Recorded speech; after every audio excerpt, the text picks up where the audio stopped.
Welcome to Inside Gaming, I'm Brian, it's the Weekend Roundup. Guys, got some bad news. It looks like EA is in trouble yet again. I know, I'm broken up about it too. This time, it's over, you guessed it, loot boxes. Oh wait, that was probably in the title of this video, so pretty easy guess on your part. Anyway, this time it's in the Netherlands, where a court ruled against EA this week and allowed the Netherlands Gambling Authority to proceed with a 10 million euro fine against the publisher. Wait, euros, how much is that in non-communist dollars? It's still a lot, whatever it is. Now, you might remember back in 2018, the authority told all developers in the Netherlands that they considered loot boxes to be in violation of the Netherlands Betting and Gaming Act. Basically, we think they're gambling, you need to take them out. And they gave developers 8 weeks to comply. Well, EA didn't, so they fined them. And the fine against EA is actually old. The authority hit them with it last October, but EA contested it, of course. They also didn't want it revealed to the public. They got hit with a 10 million euro fine because they didn't want their reputation damaged,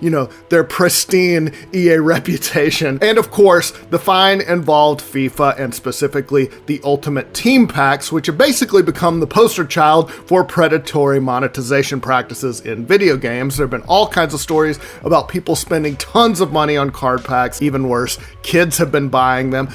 Weirdly though, EA's fine with that, but they don't want their reputation damaged. Totally makes sense. According to GamesIndustry.biz, EA argued in the Netherlands that the loot boxes in FIFA didn't count as gambling because the packs don't offer items of value because they can't be directly converted into money. They also said FIFA is inherently a game of skill rather than chance. And they said there's no scientific evidence linking the opening of Ultimate Team Packs to gambling addiction. There will be. Give it some time, EA. Basically, it's the same arguments they made anytime loot boxes come up. I'm surprised they didn't compare them to Kinder Eggs and Hatchimals because they've done that before too. But the district court in the Netherlands, they ruled this week and they said that the cards do have value because there are ways for people to profit from Ultimate Team cards. Might be a reference to third-party resellers, or they have value just because they get you better players in the game, which people play competitively. That's value. And they also pointed to research and experts who have warned about loot boxes, as well as reports to the authority from people who have been affected by them. Hilariously, EA also tried to argue that the decision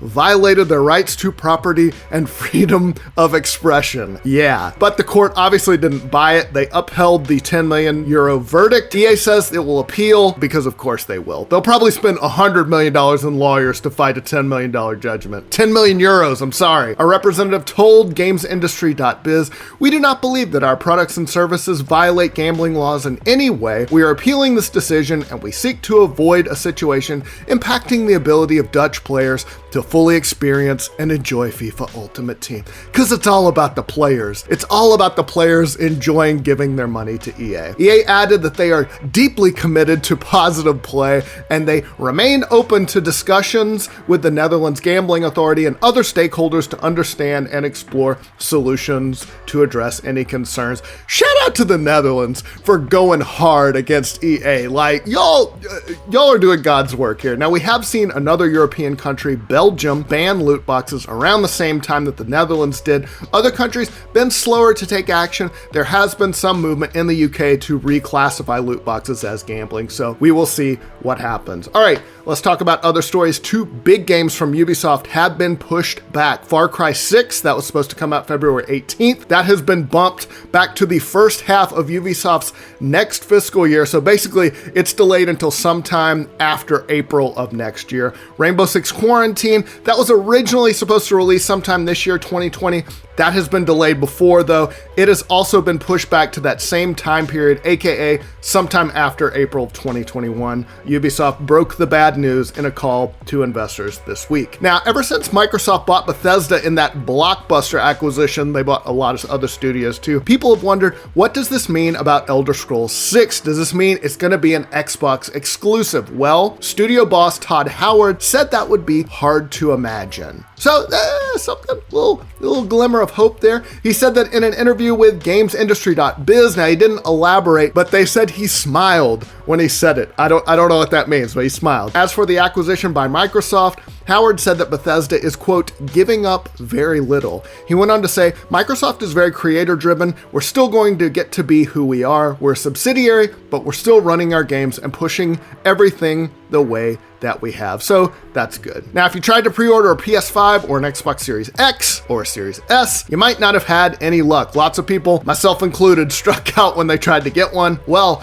retailer Best Buy said that they will have some in stock for Black Friday, aka the shopping day after Thanksgiving here in the US. Are they gonna have Black Friday with COVID? That doesn't seem great. I love watching people shove and push each other for a flat screen, but like, I'm not sure that would be good during COVID. But their newspaper ad prominently features the PS5 and the Xbox Series S and X. All of them are advertised at full price. Not much of a deal there, but hey, at this point, if they're in stock, that's a deal. It's not clear how many each store has. Could be a situation where they each have like 5 of them. They're trying to get you in the door, but hey, I'm old and cynical. All right, so you might remember about 1.5 years ago, Activision Blizzard laid off a bunch of people, like 800 across all its offices, despite reporting record revenues. Well, now apparently the tables have turned a little bit because they're now saying they need to hire more than 2,000 people to meet production demands. That's according to CEO Bobby Kotick, who tweeted that over the next year, Activision Blizzard is aiming to hire over 2,000 employees so that our incredibly talented teams can continue making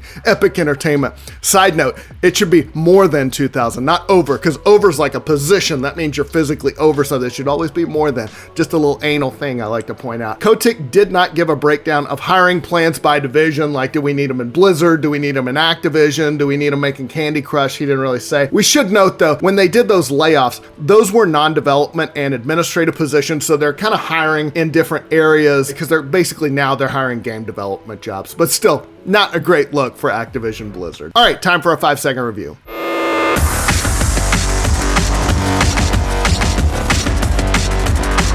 Wait, you can play as anybody? Well, I want to play as somebody with a giant...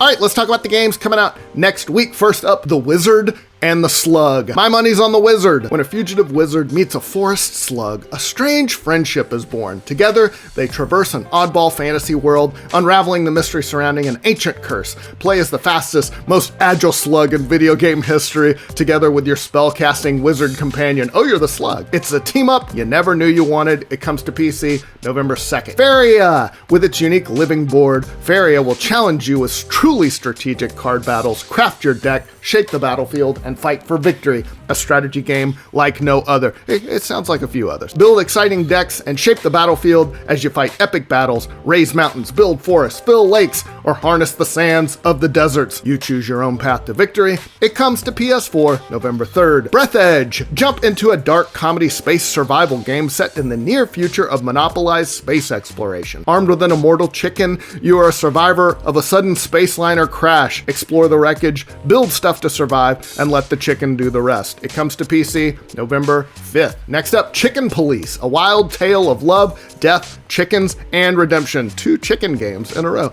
Chicken Police is a buddy cop noir adventure with a carefully crafted world, a gritty story, and lots of absurd humor. They're wacky, they got chickens in it. The game mixes elements of classic adventure games with visual, novel-style storytelling. It comes to PC, PS4, and Xbox One November 5th. Cosmocracy is the people's zero-gravity utopia building adventure game. Pilot your drone to solve dynamic constructions, assemble a mighty space fleet to colonize the stars. Will you choose to build a socialist utopia, a post-human technocracy, or a brutal dictatorship? The choice is yours, comrade. It comes to PC November 5th. Real Politics 2. Lead your people to glory and write a new chapter of history in Real Politics 2. It's a real-time grand strategy game where you lead any contemporary nation in an attempt to secure world dominance. It comes to PC November 5th. Bakugan, Champions of Vestroia is an all-new action role-playing game with an original story that expands on the hit TV series and brings the Bakugan universe to the Nintendo Switch for the very first time. The adventure takes players on the ultimate Bakugan journey as they befriend powerful creatures known as Bakugan, gear up and customize teams for fiercely strategic battles, and master their skills to become the champion of Vestroia. Players can also play online and head-to-head multiplayer. That's nice. Dirt 5 is the boldest off-road racing experience created by Codemasters. Blaze a trail on routes across the world covering gravel, ice, snow, and sand with a roster of cars ranging from rally icons to trucks to GT Heroes. It comes to PC, PS4, and Xbox One November 6th. And finally, Need for Speed Hot Pursuit Remastered. Feel the thrill of the chase and the rush of escape behind the wheels of the world's hottest high-performance cars in Need for Speed Hot Pursuit Remastered. It's described as a heart-pumping, socially competitive racing experience. It comes to PC, PS4, and Xbox One November 6th. That's all the news I got for you this week, guys. I hope you have a great weekend. We'll see you soon. Typically when games take the feudal Japan route, they tend to lean heavier on the fantasy aspect of it. Ghost of Tsushima, however, was a little more grounded as far as story and gameplay goes. Sure, there were a few fantastical elements, but that's only because it's a video game, obviously. The atmosphere, the story, the gameplay, everything was just so good, and it's easily one of, if not my favorite